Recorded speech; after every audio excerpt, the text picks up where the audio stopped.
Good morning, everyone out in YouTube land. I have fresh markers. And we are getting close to the end. Oh, goodness. All right, so in lab this week, we're going over our gels and looking at things and seeing how things work and coming up with some ideas about how to write the lab report. You have your latest assignment, which is a paper written a while ago, but still fairly, I think, pretty accessible, looking at model systems and how they can be used to study cancer, and we're going to be talking a little bit about this. And we'll just continue on. So we have been talking about the cell within its environment, and we're working on the inside of the cell, talking about metabolism and mitochondria, and then protein processing and Golgi, and then the cytoskeleton, all the stuff inside. We're looking now at the outside, and that is the extracellular matrix and the way cells interact with each other. And so we're going to continue with our sort of analogy of pouring concrete. So, of course, everyone's familiar with pouring a concrete foundation. Nod your head. I'm getting blank stares out there, but you in YouTube land, Google it up. The point being that we've got this rebar material here. That is collagen, and collagen is quite insoluble. It is generated as a pro-collagen molecule that then there is actually a protease that is extracellular that clips the two ends and cements it in place. And the next thing is the proteins that link collagen and, as we'll see, other components of the extracellular matrix to the cell. And specifically, we were talking about the two proteins, whoa, good marker, fibronectin and laminin. These are two extracellular matrix proteins. They're both around 200,000 molecular weight, so when we're looking at gels and things, in muscles, you'll see a 200,000 molecular weight protein. That's going to be probably myosin. But then in non-muscle tissue, and sometimes even with muscle tissue, depending on how you extract it, we might see something a little bit bigger, and that would be fibronectin and laminin. So fibronectin and laminin are doing two things. They are able to interact and bind with collagen, and then they also bind a cell surface receptor. And that's where we finished off on Monday. The cell surface receptor for specifically for fibronectin, which is the one that fits the model a bit better. This is a transmembrane protein. And while it was initially characterized as strictly a cell extracellular matrix binding protein, we now know that it actually serves a little bit as a standard cell signaling kind of system. It is a receptor. It's not G-protein linked, but it actually does have some similar kinds of phenomenon. This is a protein known as integrin. And integrin is actually a protein complex. And if we were to sort of diagram it out, it is a transmembrane protein complex. A couple of bits to it.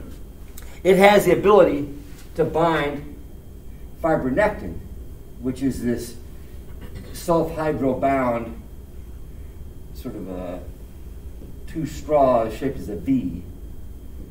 And integrin is able to interact with specific spots on fibronectin. And fibronectin, in turn, is able to interact with these great big collagen fibers. So we now have a direct link to the extracellular matrix. Additionally, now just as a part of the story, Russellati and Pirschbacher, another great alliterative team. Russellati and Pirschbacher were the first to actually discover integrin and look at its binding ability. And one of the things they found, and this is just a little nerd point, there is a 4 amino acid spot right here on fibronectin that is the amino acid sequence using the single letter code is the RGDS sequence. RGDS is an amino acid sequence, and don't ask me what the amino acids are because I'd have to look it up. It's arginine, glycine, I don't know, and serine. But regardless, this is a specific amino acid sequence on fibronectin that the integrin molecule is binding to. And the reason I mention this is, first off, what Russellati and Pirschbacher did was take cells and lay them on a gel blot, a protein gel blot, and looked to see that there were some cells, you grow tissue culture cells up, and they would bind fibronectin on a gel. They then took fibronectin and began chopping it into small pieces, and they identified a small fragment of the fibronectin protein that actually was the binding spot for the cells, and then they further subdivided it, and they found this specific amino acid sequence. Now, to underscore the criticality of the integrins in development, if you take a developing embryo and you inject the amino acid sequence, RGDS, I think there's actually a couple other amino acids you can put on either side, but you can actually buy this amino acid sequence from Sigma Chemical Company, St. Louis, Missouri. Check them out on my PayPal account. You inject RGDS into an embryo, and it completely wrecks the embryo because the cells need fibronectin to bind to in order to start moving around on the cell or the extracellular matrix. And if you throw in this sequence, it competes for the actual binding, and it completely throws off all the cell movements required during embryogenesis. So it's a big deal. Second, the RGDS sequence is bound by integrin. Integrin, in turn, on the cytoplasmic side, has got some actin binding proteins associated with it, and this allows the cytoskeleton to attach itself and, in a sense, anchor itself into the extracellular matrix. So not only are we providing cell adhesion, which is in and of itself a really cool phenomenon, the way cells can stick together, we also now can transmit that signal inside and attach the cytoskeleton. And the book may or may not mention, but there is in fact a kinase that is associated with the integrin that recognizes when the cell has made this extracellular matrix attachment.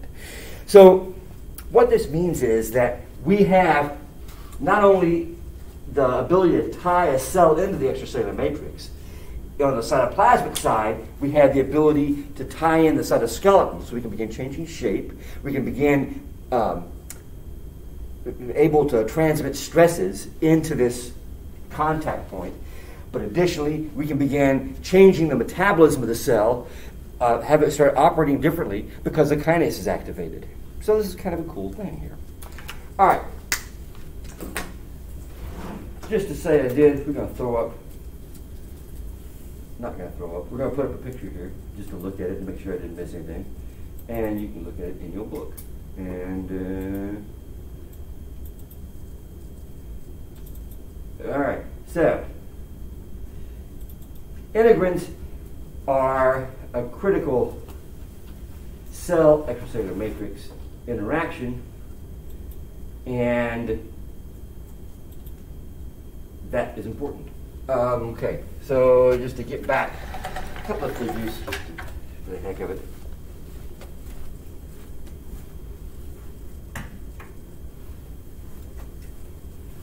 So you can see here, so you know I've been on a mission to shift the thumbnail of the video because it typically is me doing this. I think on Friday it was me doing this, but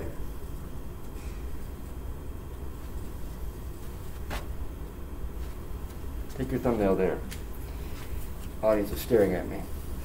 Don't stare at me. When it's your turn to do this.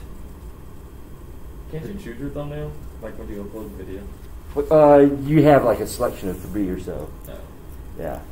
In fact, there was one I did choose where the automatic thumbnail was me doing this, but then there was the traditional that, and I went ahead and just chose it. I don't feel that I do that all the time, but I get very excited about cell biology. And I get comments from the world on micro lectures because we talk about herpes. But I'm hoping that we're going to talk about cancer and metastasis. And we'll get comments here. But so far not. All right. So here is, in fact, the RGDS sequence spot. And here's a collagen binding spot. So this is fibronectin. Laminin doesn't have quite as nice a model system, at least the last time I've been playing in this biz.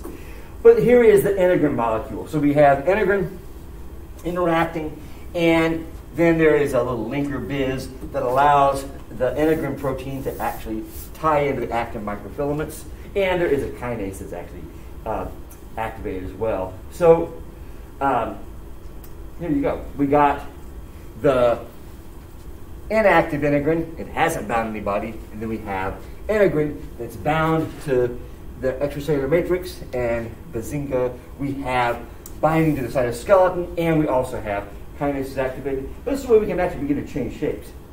Okay. So the laminin receptor is just not as clean a model as the fibronectin receptor. So laminin does have a cell surface receptor, but I think it's like a variety of different transmembrane proteins can serve as a laminin receptor. It probably isn't acting quite as much as the signal of you've landed. It is more of a structural thing, but there you go. Now, the last thing on our run through the extracellular matrix, we've got the rebar laid in. We have the attachment for the cell. What's left? The concrete. You have to now pour the concrete. The filler is primarily carbohydrate polymer. This is one of the carbohydrate polymers. It is a molecule known as N-acetylglucosamine. It is a nitrogen-containing 6-carbon sugar. So you have an alternating glucuronic acid and N-acetylglucosamine. And this generates a large sugar polymer. So you have your nags and your gags. And we know from our very beginning discussion that when we start thinking about sugar polymers, they have the ability to form hydrogen bonds. They have the ability to hold a lot of water. This is the material that is now filled in to all of these protein structures. And it provides a gooey, squishy sort of matrix now that we have the cells embedded in. All right, so there are a variety of N-acetylglucosamine and glucosaminoglycan polymers. This is an example of how we can begin to organize these things. And just some of the terms and words that you see is important to know. You're not going to need to be able to define them all exactly.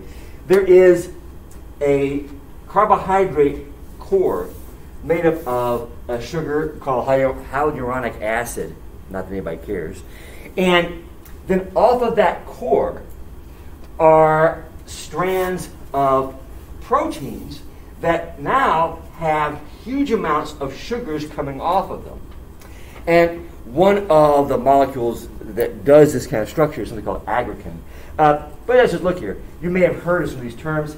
There's sugars that are glycosaminoglycans, known as keratin sulfate. There is dermatin sulfate, which is another one. I'll probably write this on the board here in just a second. Another one perhaps you've heard of is chondroitin sulfate. I say you may have heard of them, is that these are sometimes used as supplements. People will take chondroitin supplements. In fact, we were giving my dog chondroitin supplements. The idea being that they can add some of the base molecules that are involved in the extracellular matrix. They're good for keeping your joints all nice and squishy. When you begin to run low on extracellular matrix components, you can start to have bone grinding on bone, arthritis-y type things. That's bad news. So for joint health, people will often take chondroitin sulfate supplements or keratin sulfate supplements. Do they work? I doubt it. They might. I've had people tell me that they do. I have given my dog chondroitin sulfate, and you know how much I care about my dogs. So if it's good enough for our old dog, Mayoko, it's probably you should be taking it. Another glycosaminoglycan you've heard of, there, we're going back to the board, is gelatin. Gelatin is made up of a whole collection of glycosaminoglycans. So we'll just throw these things out on the board here just to write them down. We've got, now filling in this whole big structure is all of these different both sugar polymers known as GAGs and NAGs, glycosaminoglycans, and N-acetylglucosamines. Some of these GAGs and NAGs are the terms we were just talking about. We have things, so it's a generic term to talk about N-acetylglucosamines and glucosaminoglycans. Just to write that up on the board because why not? Glucosaminoglycans. These are critical molecules in the cells and the joints. They're keeping your joints from grinding against each other. They're part of the lubrication of different systems. This is the material that cells are embedded in.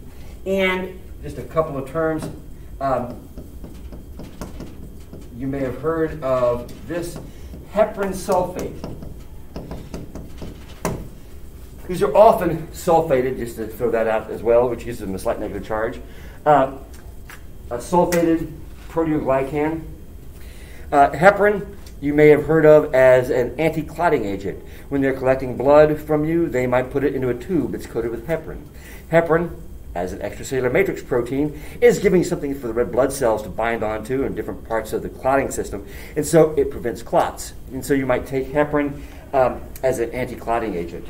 If you cut yourself, you don't want to be taking heparin because you want to have a blood clot. All right, and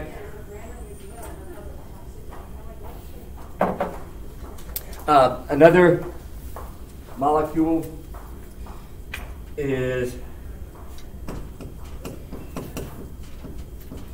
I think it's with an N, with an A, keratin sulfate. Now, just for those of you keeping score, there's also keratin, spelled with an I, that is one of the intermediate filaments found in skin and hair and nails. And then there's also the glycosaminoglycan, keratin sulfate. You'd think, you know, with all the terms and words you could come up with, why do you have to duplicate them? So there's keratin that is an intermediate filament, and then there's keratin that is an extracellular matrix molecule. I guess part of it is they're all in the keratinized skin and the epithelium. So whatever. But we also have molecules in general. These are what you're looking at when you're talking about gelatin, jello. And we can think a little bit about the function of these different kinds of extracellular matrix molecules when we think about jello. So first off, where does jello come from? Well, it comes from connective tissue. And if you've ever taken a piece of chicken with its bones particularly, boneless, skinless chicken, probably ain't going to do this, but chicken with bones, if you sort of poach it up, you got it boiling, you're extracting the glycosaminoglycans, and when you put this broth back into the refrigerator, it'll actually begin to gel up. It'll begin to congeal. So if you ever looked at your chicken stock and saw that it was jelly-like, well, now you know why. Because what we got here is the same story we talked about at the very beginning of the semester of how Jell-O gels, the criticality of these hydrogen bonds. When you heat this stuff up, the glycosaminoglycans are going into solution. And as they cool, they begin to form intermolecular hydrogen bonds to form a gel matrix. In your joints and things, they're not so much of a gel as much as they are a very viscous fluid providing lubrication. So they are critical molecules to the functioning of the of organisms of the bones, but they're also present in the extracellular matrix of all kinds of different cell types and things. So let's see if there's anything else I need to throw out or throw up. It's been actually a discussion that one of these truly nerd points I've done deep diving on of trying to determine what Jell-O is. And Jell-O is often referred to as being collagen. And I'm like, no, it's not. Jell-O is got to be some collagen, sure, but mostly it is these different glycosaminoglycans.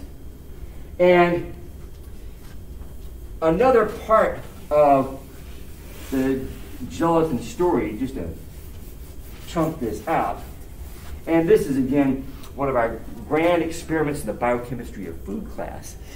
If you look at a box of Jell-O, it'll give you a very serious warning that you must not take fresh fruit, and specifically fresh pineapple, fresh ginger, a few other guys, and put that into your Jell-O. You have to cook this stuff first.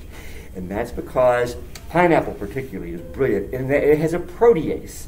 And the way the gelatin molecule works is you have this hyaluronic acid backbone, which is in fact a sugar.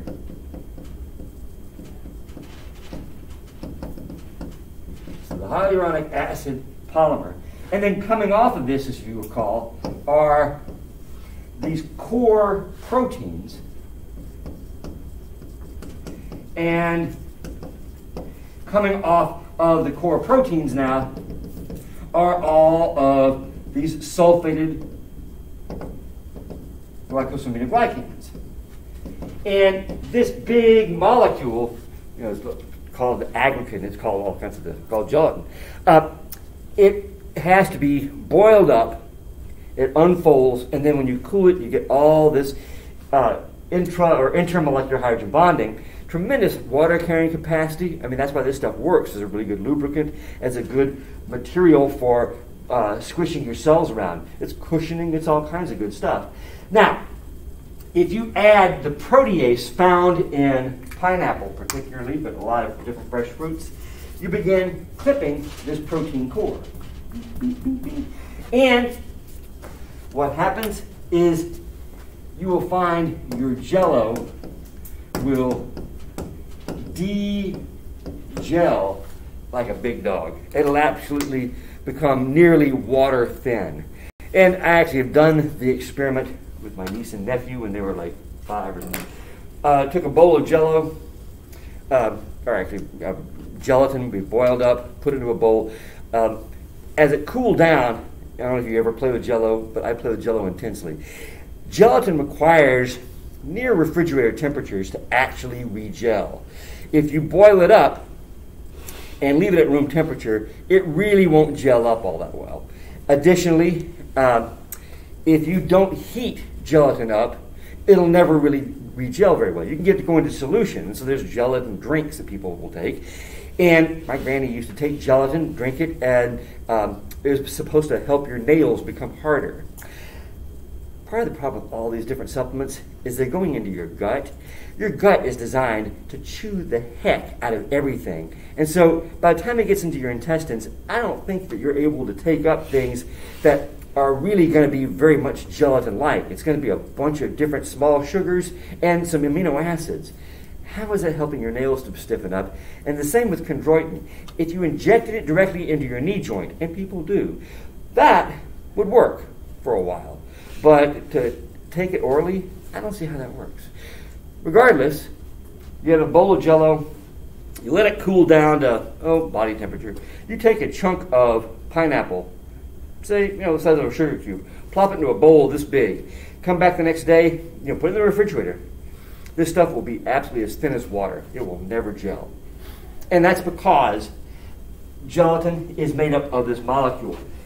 So, we've talked about proteins, glycoproteins. This is a kind of protein that is so much sugar and then a little bit of protein. It is now known as a proteoglycan.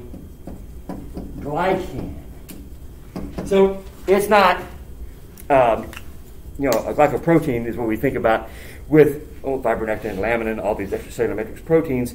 They're glycoproteins. But this is almost all sugar with a small protein core, a proteoglycan. And just last but certainly not least, That's what that whole molecule is right there, is proteoglycan. what was that? Is that what that whole molecule right Yeah, there? that whole molecule would be referred to as a proteoglycan. And these are fairly nerd points. But lastly, part of it is I want you to begin thinking about all that we've been talking about throughout the semester, and you can begin putting it into all kinds of useful tools and things. You now know a whole lot about the way drugs work, all kinds of different therapies. There is, in fact, a long chain, primarily carbohydrate, maybe a little bit of protein, but probably it's almost all sulfated proteoglycan, a class that is known as mucopolysaccharides.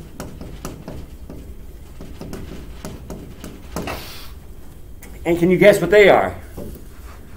It's boogers. I was going to try and snort and hop. It's mucus. Have you ever asked yourself, why is mucus so thick? Got very quiet because people are thinking about that. They have asked themselves this. I knew it. Mucopolysaccharides. These are long-chain carbohydrates. And they're very sticky, a whole lot of water. All right. So, now,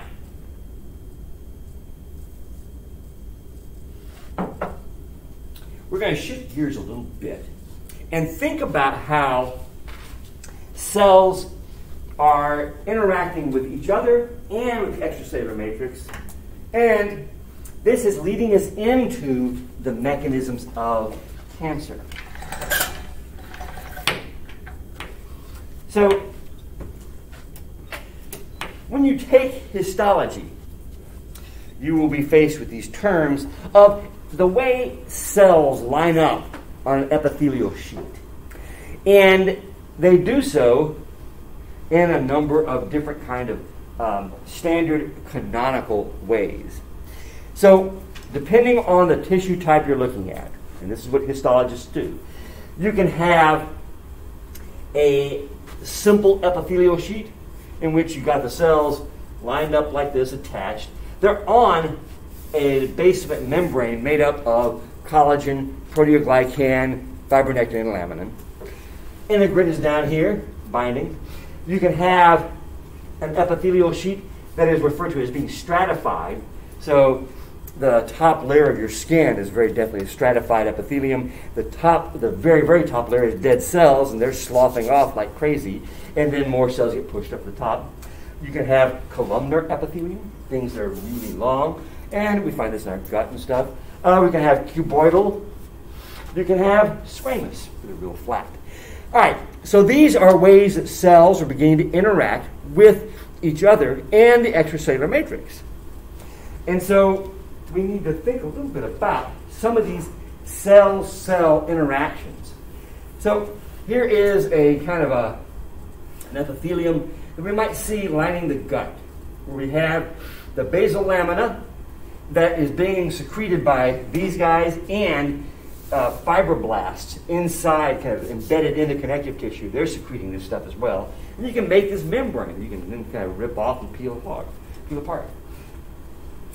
Here's an example then. We got the basal lamina, this little sort of sheet, and then below that we've got a whole bunch of collagen fibers, and then there are epithelial cells covered in different collagen fibers, and also with various cytoplasmic projections. And we can imagine these guys have got integrin, like right there, binding to these different points, causing the cell to actually stick down and begin changing shape. So the gut lumen is often a place to look at, mainly because it's got a lot of different kinds of structures and things. One in particular, a structure that's important, particularly when we think about the gut lumen, is they almost like a tack weld between individual cells. And these are known as cell-cell junctions or cell-cell connections. And so we're kind of transitioning here where we were talking about cell-extracellular matrix interaction. Now we're looking at cell-cell interaction. And a lot of work has been done with this. In part, cell adhesion molecules are found on the surface of lots of cells. The model that was coming out back in the late 70s, early 80s, which you say, that was 1,000,000 years ago. That was like, World War II. This is when I was starting to do my PhD. There was a set of molecules that were collectively known as cell adhesion molecules, or CAMs.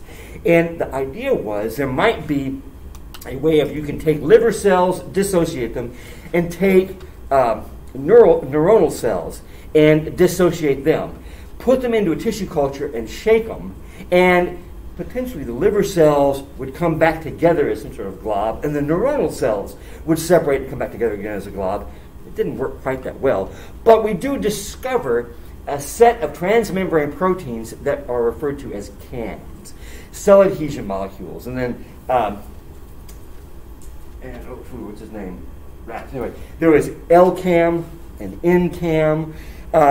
That the story is a little bit more complicated than that, but it does work out that we have cell adhesion molecules that are able to interact. In fact, there's these various terms that are known as heterotypic and homotypic interaction, meaning that you might have an NCAM on one protein or one cell surface and an NCAM on another, and they bind together, and this would be a homotypic interaction. But you also could have a ligand-receptor type interaction, a heterotypic interaction. Cell adhesion isn't as clean as, I think, Gerald Edelman, who won the Nobel Prize for, in part, discovering the structure of antibodies, but he was the one that kind of came up with the CAM model. It's not quite that clean, but it is a good place to start. So a critical kind of cell adhesion spot is something called a tight junction.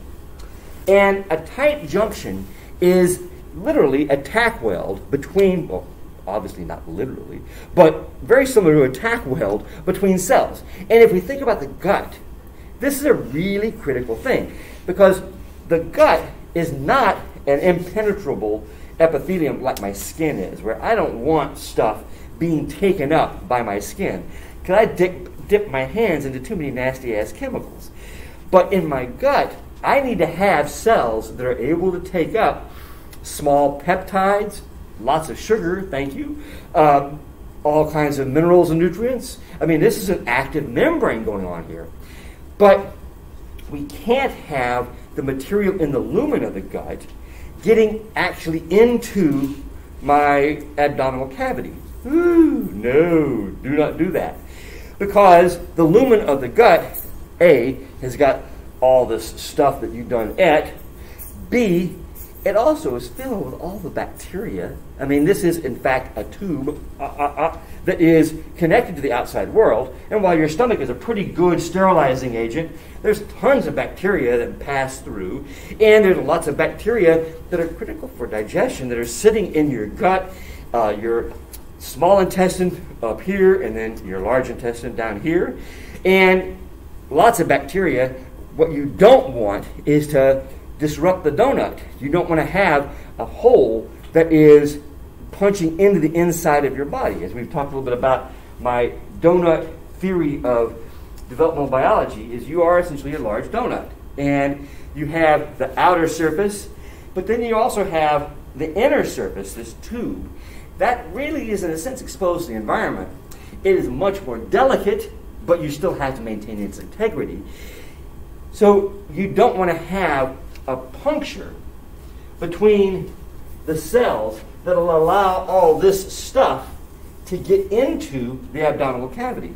You want everything that you take up to come across a plasma membrane. That way, There's stuff you just say, we don't take that up, honey. Pass that on through.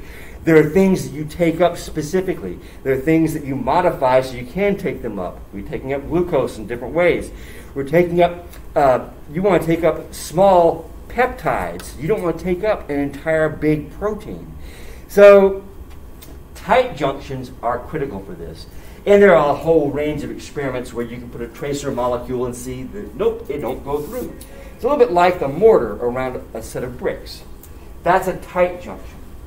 Tight junctions don't really do much other than keep the extracellular space from getting into the abdominal cavity or getting into the other side of the epithelial sheath. It is essentially maintaining the role of the plasma membrane. You must not pass unless I talk to you and look at you and say, yeah, you can come on through. Now, there are other kinds of cell adhesion molecules, all right, that are not just tack welding, but actually doing a kind of integrin type thing where you've got the cell-cell interaction going on here. So we have the cadherin molecules, which ends up being one of the classes of CAMs that Edelman discovered. And they're transmembrane proteins, a little bit like integrin. And they actually have a linker protein, and then they are attaching to components of the cytoskeleton. As it turns out, we can categorize a couple of different kinds of junctions based on what kind of cytoskeletal elements they're interacting with. Specifically, we have a connection that is known as we have tight junctions, and then we've got adherens junctions, and an adherens junction is an interaction, and the cytoskeletal element is active. And so, just as a note, we'll get back to the board in a moment, but the adherens junction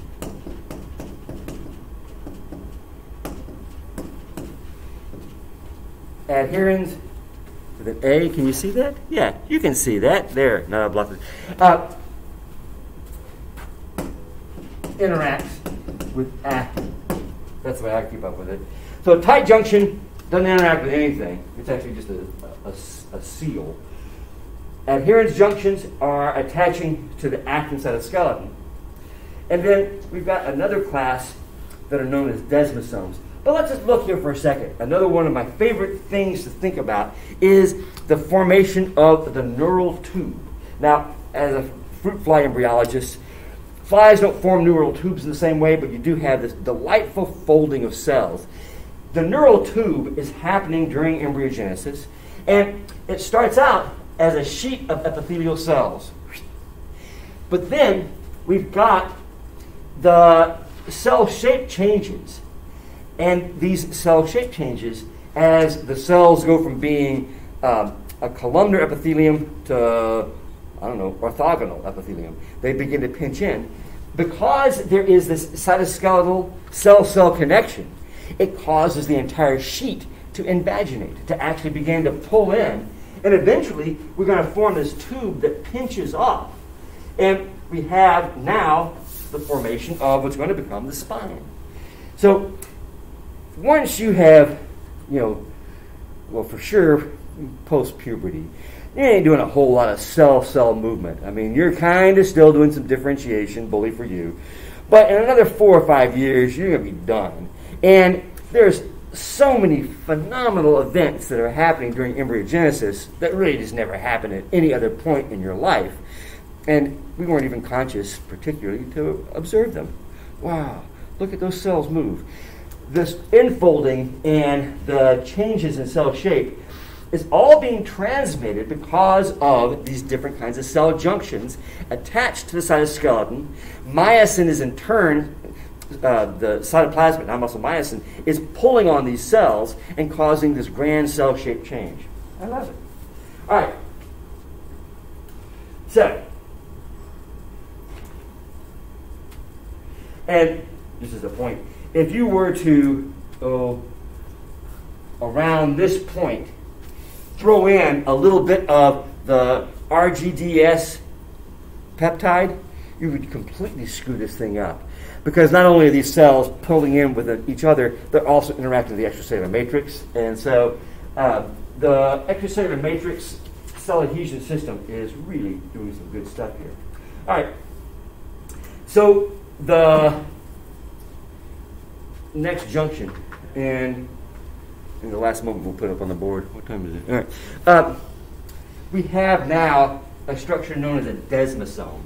A desmosome we can distinguish from an adherens junction because a desmosome is attached not to actin microfilaments but to intermediate filaments. Now remember, intermediate filaments don't have motor proteins associated with them. They are strictly structural, and they're tough guys. So we've got this kind of model, and you can begin to see under an electron micrograph they have these little patches. And a tight junction wouldn't have cytoskeletal elements around it. It would just be two pieces of membrane. Adherens junctions would have actin. Desmosomes have similar kinds of cell adhesion molecules, but then they form this plaque, essentially a binding spot for all the different intermediate filaments. And so here is keratin filaments. And this is one of those things where this is keratin with an I. Keratin, the intermediate filament, not keratin, the extracellular matrix proteoglycan.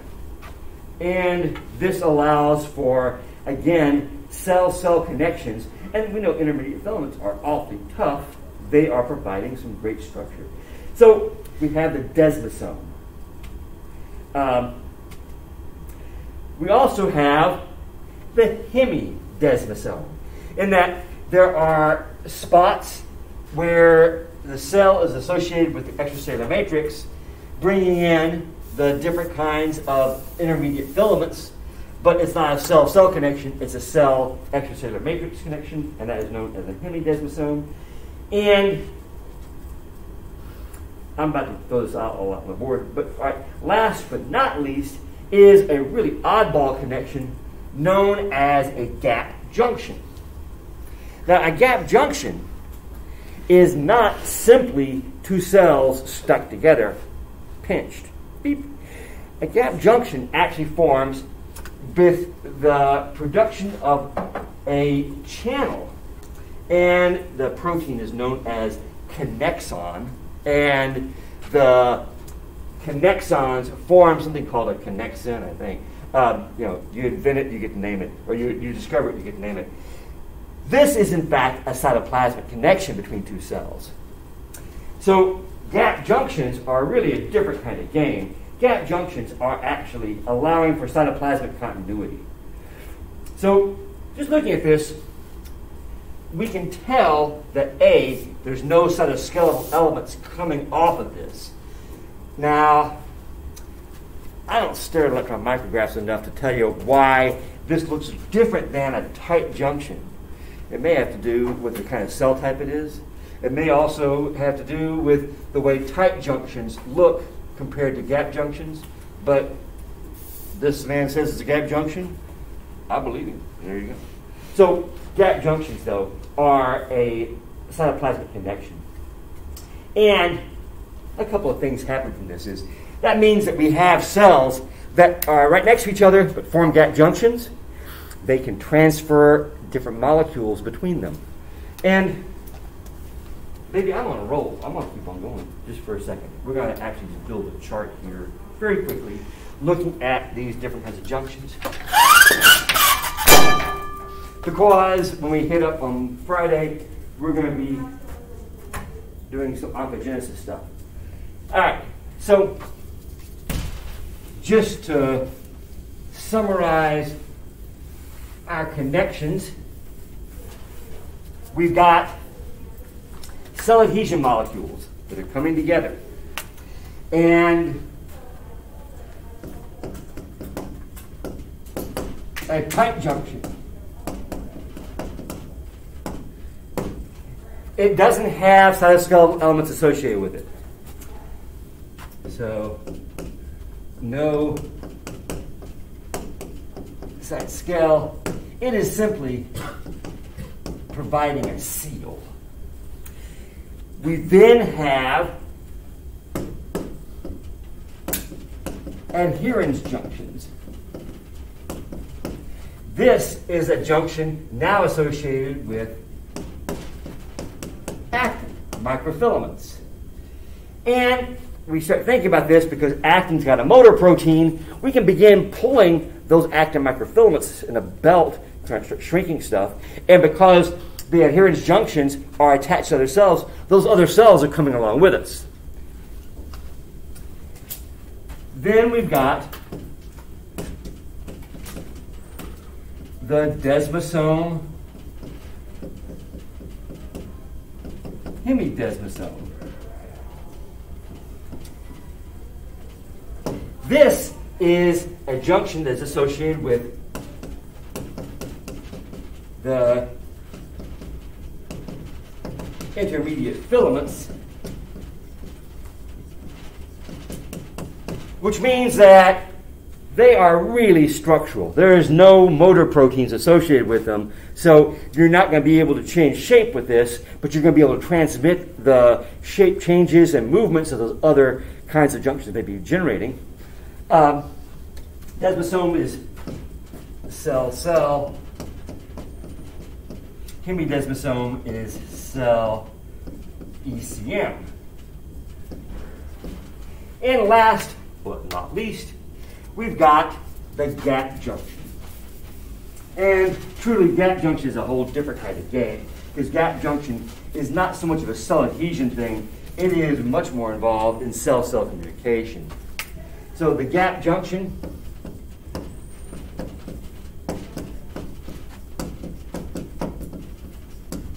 this creates a cytoplasmic bridge. And a couple of good experiments have demonstrated what goes on here. Plants actually have something called plasmodesmata, that are also cytoplasmic connections, but it's in the phloem. Regardless, with a gap junction, you have a cytoplasmic connection.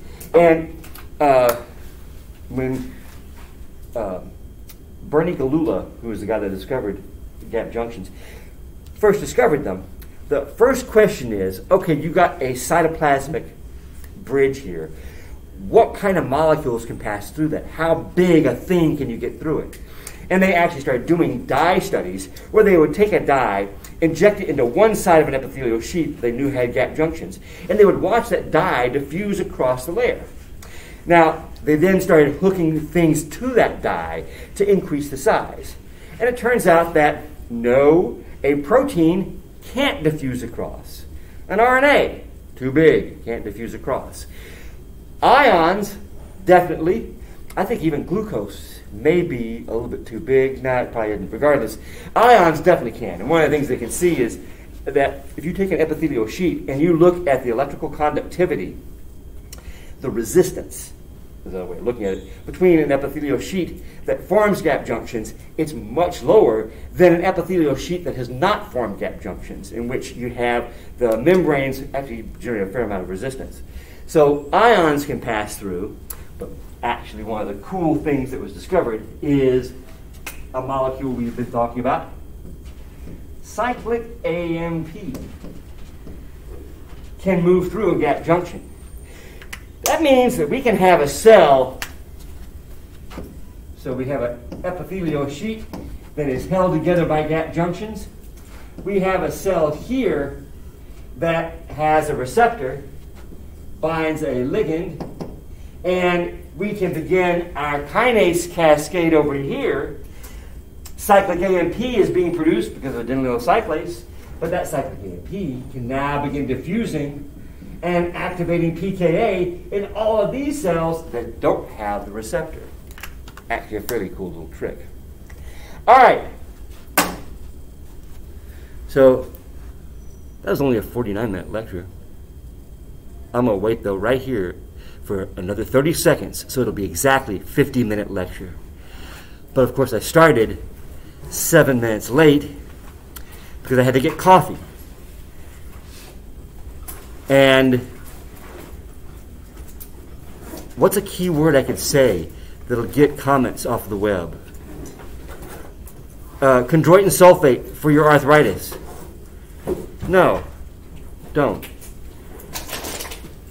Does anybody watch the end? Now, if you watch the credits, you'll see a little spoiler, always. Always, oh yeah. You know, like the Cell and Molecular Biology lab, eating shawarma, or, see, that's a joke related to the Avengers movie. Everybody's leaving. No one even talks to me anymore. Okay. Oh, but we've gone 50 minutes. Bye.